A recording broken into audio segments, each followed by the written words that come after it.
I'm sitting on my porch, sipping coffee, when I spot a guy across the street snapping pictures of me, like real sneaky, with a camera half hidden in his jacket. My stomach drops because I've seen him before, trailing me at the grocery store yesterday, and now I find out my sister-in-law, Kelsey, hired him to dig up dirt on me. This is a story of trust breaking down, family turning into strangers, and figuring out who's really hiding something. Before we get into the story, let us know where you're watching from, and don't forget to like and subscribe. Hey, so I've got this wild story to tell you, like something straight out of a movie, but it's all real, happened to me, Bryn Hadley, right here in my little life. I'm 32, living in this small rental house on the edge of Richmond, Virginia, with floors that creak every time I step on them and a backyard that's more weeds than grass. Anyway, let's dive in. So picture this, it's a regular morning, and I'm pouring coffee into my chipped blue mug, the one I've had forever. Juniper, my tabby cat, is weaving around my legs, meowing for her breakfast. I scoop some kibble into her bowl, and she's purring like a little motor. That's my routine, coffee, cat, calm. I head out to the flower shop downtown where I work, cutting stems and tying ribbons around bouquets for people saying I'm sorry or I do. It's quiet there, just the snip of scissors and the smell of roses, and I like it that way. Keeps things simple. My husband Drew, he's out in the garage most days, fiddling with some old car part, grease smeared across his hands. He's been my guy for 5 years now, and it's solid, you know? We laugh over dumb stuff, like when he burns the toast or I forget the laundry in the washer too long. But then there's Kelsey, his older sister.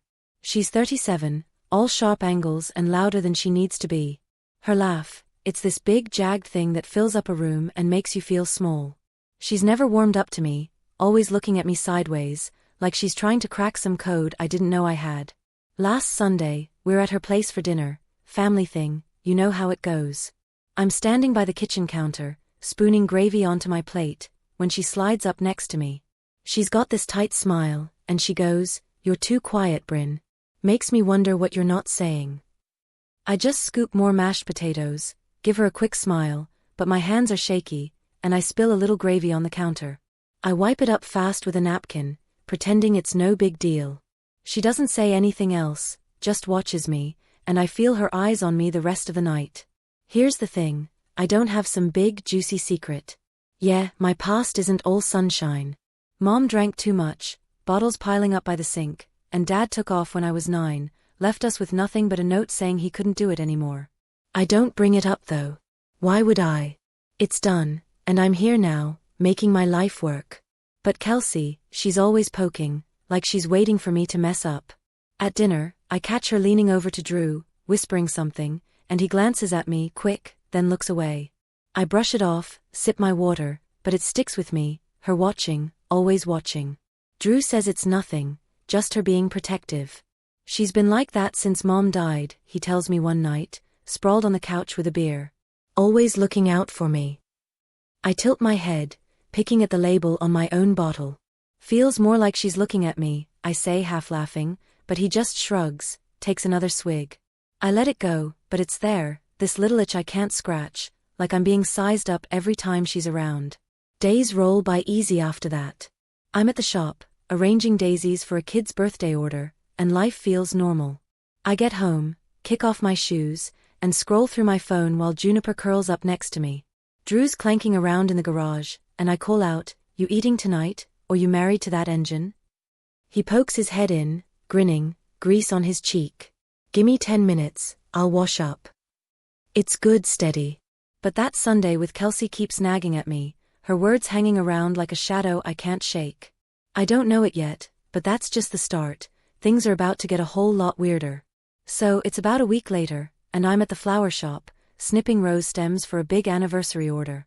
Thorns prick my fingers through the gloves, but I'm in the zone, petals piling up around me. Then I glance out the window, there's this guy outside, gray hoodie, leaning against a lamppost.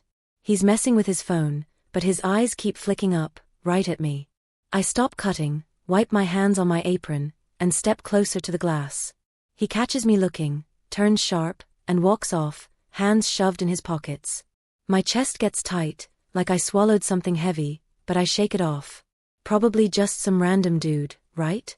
I go back to the roses, but I keep peeking out, half expecting him to pop up again. 2 days later, I'm at the grocery store, grabbing cereal, Frosted Flakes, Drew's favorite. I'm reaching for the box when I spot him again. Same hoodie, 3 aisles over, holding a box of oatmeal like he's reading the fine print.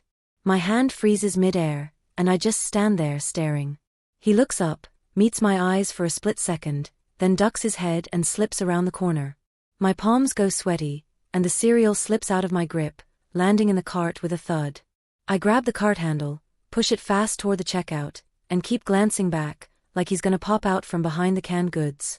I load the bags in my car, hands fumbling with the keys, and drive home, checking the rearview mirror the whole way. That night, we're eating spaghetti, sauce splattered on the table, cause Drew's twirling his fork like a kid. I'm picking at mine, and I finally say, "Hey, something weird happened today." He looks up, eyebrows raised. "Yeah. This guy, I saw him at the shop a couple days ago, then again at the store today. Watching me." Drew stops twirling, sets his fork down slow. "What did he look like?" "Gray hoodie, kinda scruffy." Kept staring. He leans back, wipes his mouth with a napkin. "Probably just some creep. You okay?" His jaw's tight though, like he's clenching it, and I catch it. "Yeah, I guess," I say, poking at my plate. "Just freaked me out." He reaches over, squeezes my hand quick, but his grip's off, tense. I want to believe it's nothing, like he says, but my stomach's still churning when I clear the dishes. Next morning, I'm out on the porch, coffee steaming in my hands, Juniper purring in my lap. The air's cool, and I'm just breathing it in, trying to shake that grocery store feeling. Then I see him, same guy, across the street, half hidden by a tree. He's got a camera this time, tucked in his jacket, and he's snapping pictures of me. My mug hits the porch rail hard, coffee sloshing over the side, and Juniper leaps off, streaking inside. I stumble up, heart slamming against my ribs, and yank the door open. I lock it behind me, double-check it, then peek through the blinds. He's still there, clicking away, and I press my back to the wall, breath coming fast. Who is this guy? Why's he after me? I don't tell Drew this time. He's already out in the garage, and I don't want him looking at me like I'm losing it. Instead, I pace the kitchen, chewing my thumbnail down to a jagged edge. Juniper's hiding under the couch, and I'm muttering to her, "What's his deal, huh?" She just blinks at me, no help at all. I grab my phone, scroll through nothing, then toss it on the counter. My coffee's cold now, sitting by the sink, and I keep walking back to the window, lifting the blinds just enough to check. He's gone, but I can't sit still. Every car horn outside makes me jump. I'm brushing it off, telling myself I'm overreacting, but deep down, I know something's up. And it's only gonna get worse. Okay, so by now, I'm done ignoring this. I can't just sit around waiting for this hoodie guy to show up again, so I start keeping my eyes open. It's Thursday, and I'm driving home from the shop, hands tight on the wheel. I glance in the rearview mirror, and there's this black sedan, 2 cars back. Same one I saw parked near the shop yesterday, beat-up bumper, tinted windows. My throat gets dry, and I flick my turn signal, taking a random left onto a side street. It follows. I swing right, cutting through a neighborhood I don't even know, and it's still there, hanging back. My knuckles are white, gripping the wheel so hard my fingers ache. I pull into a gas station, hop out, and start pumping gas I don't need, watching from the corner of my eye. The sedan cruises past, slow, driver's face just a shadow, then it's gone. I let out a breath, leaning against my car, but my legs are still shaky. That night, I'm on the couch, phone in my lap, Juniper sprawled next to me. I can't stop thinking about that car, the camera, all of it. I call Lori, my friend from the shop. She's good at figuring stuff out.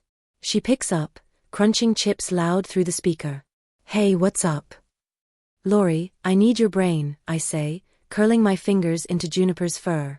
"There's this guy following me, hoodie camera, now a car tailing me. What's that sound like to you?" She stops chewing. "Wait, for real? Like all the time?" "Yeah, shop, store, my house." She's quiet a sec, then goes, "My cousin's a cop, he says that sounds like a PI. Private investigator. Someone's gotta be paying him." My stomach twists hard, like someone punched it. "Who'd do that?" I ask, voice small. "Dunno," she says, crunching again. "You piss anyone off lately?" I laugh, weak. Not that I know of. But then it clicks, Kelsey. She's got money from her fancy office job, and she's never liked me. I can see her now smirking, sliding cash across a table to some shady guy, saying, find something on her. It fits, her jabs at dinner, the way she watches me. I hang up with Laurie, promising to keep her posted, and sit there, staring at the wall. Drew's in the garage, clanking away, and I decide to test it. I walk out, lean against the doorframe while he's under his truck, legs sticking out. Hey, I say, crossing my arms. He slides out, wipes his hands on a rag, squinting up at me.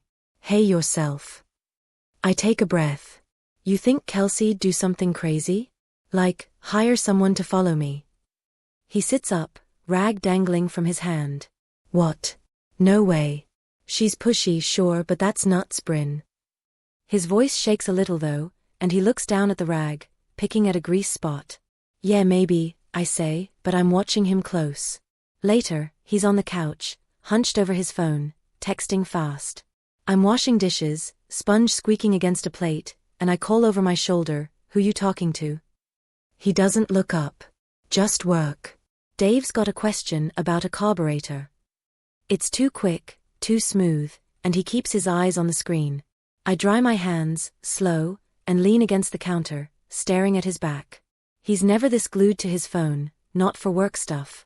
My chest feels heavy, like something's pressing on it, and I grab a glass of water, sipping it just to do something. Juniper hops up next to him, and he scratches her ears, but his shoulders are stiff. I don't say anything else, just finish the dishes, but it's there now, this gap between us. I'm lying in bed that night, staring at the ceiling, Drew snoring beside me. I keep replaying his words, that waver in his voice, the way he wouldn't meet my eyes. Does he know something? Is he hiding it? I pull the blanket up, curling into it, but sleep's a long way off.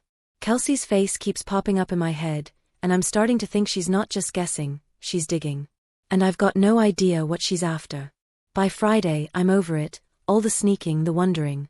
I'm grabbing a latte at the coffee shop down the street, stirring in some sugar, when I see him again, hoodie guy, lurking outside, pretending to tie his shoe. My spoon clatters against the cup, and I'm done. I shove my chair back, march out the door, fists balled up tight. He's still crouched there, and I get right in his face. Who are you? Why were you following me? He jerks up, camera swinging from his neck, and stammers, I don't know what you, don't lie. I snap, stepping closer. His eyes go wide, and he bolts, shoes slapping the pavement. I don't chase him, my legs are jelly, shaking under me, but I'm fuming, steam practically coming out my ears. I yank my phone out right there on the sidewalk, scroll to Kelsey's number, and hit call. She picks up, voice all sweet. Hey Bryn, what's up? Did you hire someone to spy on me?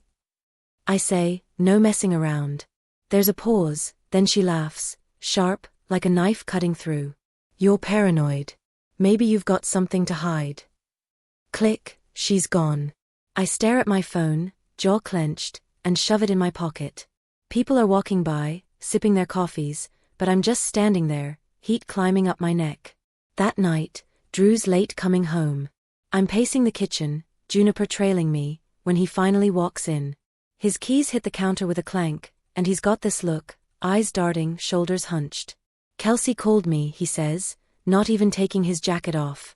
Said you accused her of something nuts. I cross my arms, leaning against the fridge. She's lying, Drew. Someone's watching me, and she's behind it. He rubs his face with both hands, lets out a long breath. She thinks you're cheating or something. Said she's worried about me. I laugh, but it's rough, catching in my throat. Cheating? That's rich, coming from her. He just stares at me, and there's this flicker in his eyes, doubt plain as day. My stomach drops, and I turn away, scooping up Juniper. I'm going to bed, I mutter, and head to the bedroom, locking the door behind me. I curl up on the mattress, Juniper pressed against my side, her purrs vibrating through me. I stroke her fur, fingers digging in a little too hard, and she squirms. Sorry girl, I whisper, loosening my grip. The room's dark, just the glow of the streetlight sneaking through the blinds, and I'm replaying everything, Kelsey's laugh, Drew's face. He thinks I'm cheating? After 5 years? My chest aches, and I pull my knees up, hugging them. I'm mad, yeah, but now I'm scared too. Scared he's buying her story, scared she's winning, scared I'm losing him over nothing. I hear him out there, moving around, the couch creaking as he settles in. He doesn't knock, doesn't try to talk, and that stings worse than anything. I bury my face in Juniper's fur, her warmth keeping me grounded, but my eyes are burning, wet against her coat. What's Kelsey got on me? What's she trying to prove? I don't sleep much, just lie there, listening to the house settle, feeling like everything's slipping out of my hands. Tomorrow I decide, I'm getting answers, no more waiting around. Saturday morning, I'm a mess, hair all tangled, coffee gone cold in my mug. I didn't sleep, just tossed around all night, Juniper kicking me every time I moved. Drew's still in the shower, water running loud, and I can't take it anymore. I grab his phone off the nightstand, hands shaking as I swipe it open, his password's still my birthday, thank God. There's a text from Kelsey, sent late last night. Hired a PI. She's hiding something. Check this. And there's a picture attached, me at a bar downtown, leaning over a table, talking to some guy. My heart stops. It's from 2 weeks ago, when I met Laurie's brother to plan her birthday, nothing weird, just a beer and some laughs. But the photo's sneaky, shot from an angle that makes it look close, cozy. I hear the shower cut off, and I shove the phone back, wiping my palms on my jeans. Drew comes out, towel wrapped around his waist, water dripping on the floor. I'm sitting on the bed, knees pulled up, and I just blurted out. Kelsey hired a private investigator to spy on me. My voice shakes, and he freezes, towel slipping a little. She's got pictures, twisting everything. He blinks slow, then says, she showed me. His voice is quiet, almost lost under the drip of water. I didn't know what to think. My throat closes up, and I grab my keys off the dresser. I'm done with this, I say, and I'm out the door before he can stop me. I drive straight to Kelsey's condo, fancy place, all glass and clean lines. I bang on the door, and she opens it, smirking like she's won something. Hey Bryn, you're pathetic, I cut her off, stepping close. Digging for dirt that isn't there. Her smirk fades, and she leans in, voice low. I know about your mom, Bryn. The drinking, the mess. Drew deserves better. It's like a slap, my mom, my past, dragged up like that. I stumble back, air stuck in my chest. How'd she even find out? I never told Drew, never told anyone here. My eyes burn, tears spilling over, and I wipe them fast. You're the one with secrets, I say, voice cracking, and turn away, walking back to my car. She doesn't follow, just stands there, and I feel her staring. I drive home slow, hands trembling on the wheel. Drew's waiting when I get there, sitting on the couch, Juniper in his lap. His eyes are soft, tired, and he stands up as I come in. I don't care what she found, he says, stepping close. I trust you. He pulls me into a hug, arms tight around me, and I press my face into his shirt, breathing him in, grease and soap in him. I don't say anything, just hold on, and Juniper jumps up between us, purring loud. We sink onto the couch, her wedged in the middle, and I feel it, this weight lifting, not all the way but enough. Kelsey wanted to expose me, rip me open for everyone to see, but all she did was show her own cards, her jealousy, her need to control. I'm still me, messed up past and all, and Drew's still here. That's what matters. I lean my head on his shoulder, tracing Juniper's stripes with my finger, and let out a shaky laugh. She's gonna hate this, I say, and he chuckles, squeezing my hand. It's not perfect, but it's ours, and that's enough.